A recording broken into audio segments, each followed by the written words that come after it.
আমি তো সেইটাই জানতে চাইছি, অনেক কিছুটা কি আমি আমি ঠিক কি করলে তোমাকে সুখী করতে পারবো?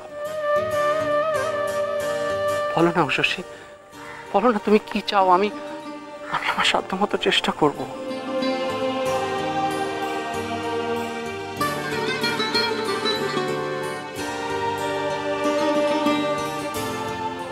আজ আমি কারণটা না জেনে এখান থেকে যাব না উষসী। তুমি কেন আমায় বারবার এড়িয়ে যাচ্ছ?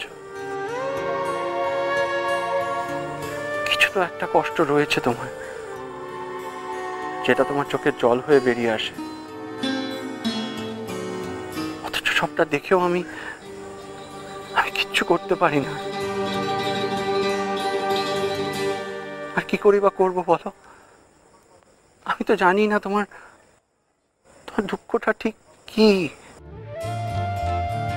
আমি তো কিছুই বুঝতে পারছি না। সেটা বোঝা এত সহজ নয়।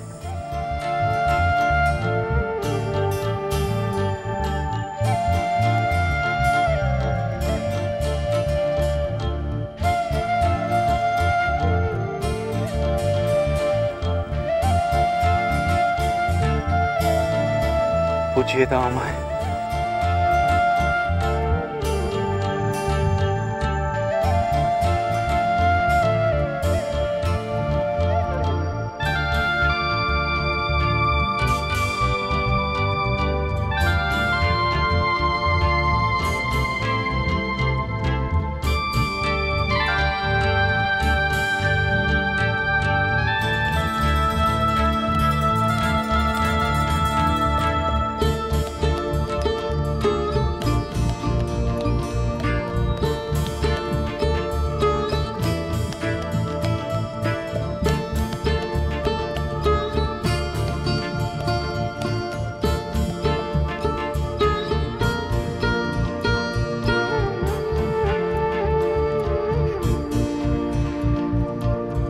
এই যে মশাই, কি হচ্ছে? হ্যাঁ, রাত বিরতে অভিসারে বেড়ানো হয়েছে বুঝি? ও বাবা, এদের দেখছি মিয়া বিবি। তা নিজের বউই তো নাকি? ভদ্রভাবে কথা বলুন, ও আমার স্ত্রী।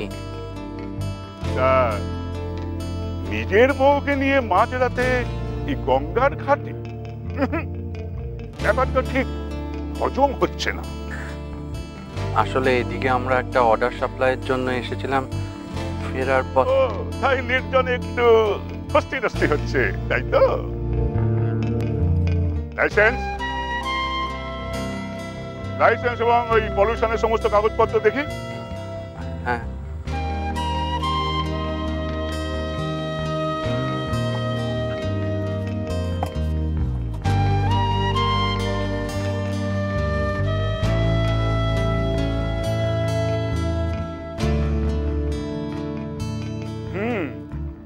এ তো দেখছি বছর 3 আগেই এক্সপায়ার হয়ে গেছে। কি? এই যে এই পলিউশনের কাগজ। আমি আসলে এটা 800 টাকা লাগবে, ফাইন। 800? সারা কলকাতায় ধোঁয়া ছাড়াচ্ছেন, পরিবেশ কত দূষণ করছেন তা আপনি জানেন? দেখুন, রাত দিন তো এত বড় বড় গাড়ি ঘোড়া চলছে, আর আমার এই ছোট্ট গাড়িটার কত ধোঁয়া। দেখুন, ওসব ফালতু কথা জেনে আমার কোনো লাভ নেই, টাকাটা বার করুন। আসলে আমি এত পড়াশোনা জানি না, তাই এত নিয়ম কানুনও জানি না। আপনি একটু দেখুন না যদি কিছু। আমি কি করব বলুন, এটা আমার ডিউটি। তবে ঠিক আছে, এত করে যখন বলছেন তখন 300 টাকায় আমি রফা করতে পারি। আচ্ছা ঠিক আছে। এইটা কি আপনার ডিউটির মধ্যে পড়ে? কি? এই যে 800 টাকার ফাইনটা 300 টাকায় রফা করা। মানে কি বলতে চান আপনি? রশিদ, তা 300 টাকার আবার কি রসিদ দেব? আমরা আপনাকে পুরো 800 টাকা দেব, আর তার বদলে আপনি আমাদের রসিদ দেবেন। আরে মশাই, আপনার বউকে একটু ভালো করে বোঝান, আমি তো আপনার ভালোর জন্যই। আপনাকে দেশের ভালো দেখার জন্য এখানে রাখা হয়েছে, আপনি শুধু সেইটুকু দেখুন।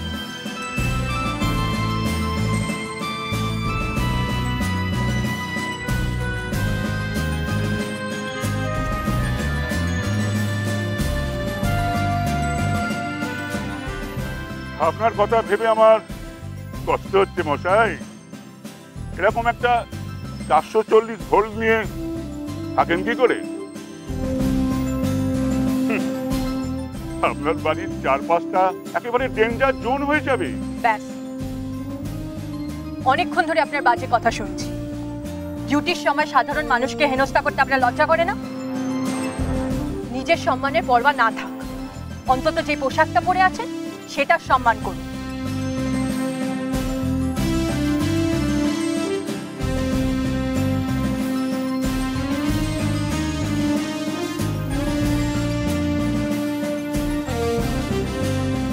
আপনাকে দেশের আইন রক্ষা করার জন্য রাখা হয়েছে, কিন্তু আপনাকে দেখে মনে হচ্ছে সভ্য সমাজে থাকার আইনগুলো আপনি জানেন না। এই উর্দিটার মর্যাদায় যদি আপনি না বোঝেন, তাহলে এই পোশাকটা পরার যোগ্যতা আপনার নেই।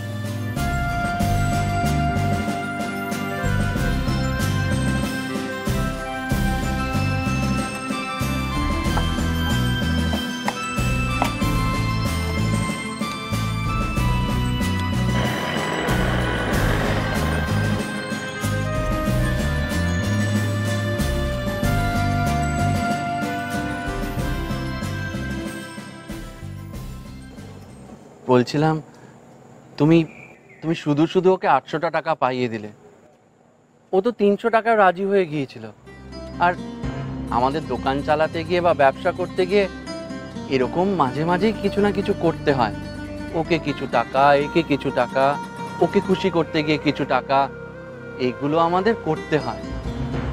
যদি ওকে তখন 300 টাকা দিতাম, সেটা ওকে পাইয়ে দেওয়া হতো, কিন্তু সেই টাকাটা দিয়েছে নিয়ম না মানার জন্য। রসিদ নিয়ে জরিমানা দিয়েছে, ওকে না, দেশকে।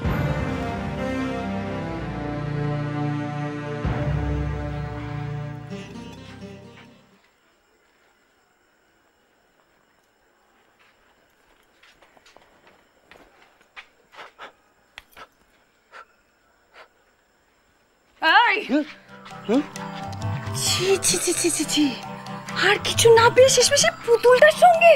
চাপ বাবা, আমি পুতুলের সঙ্গে কি করলাম? এই যে প্রেম করছো, তোর মাথা খারাপ হয়ে গেছে নাকি?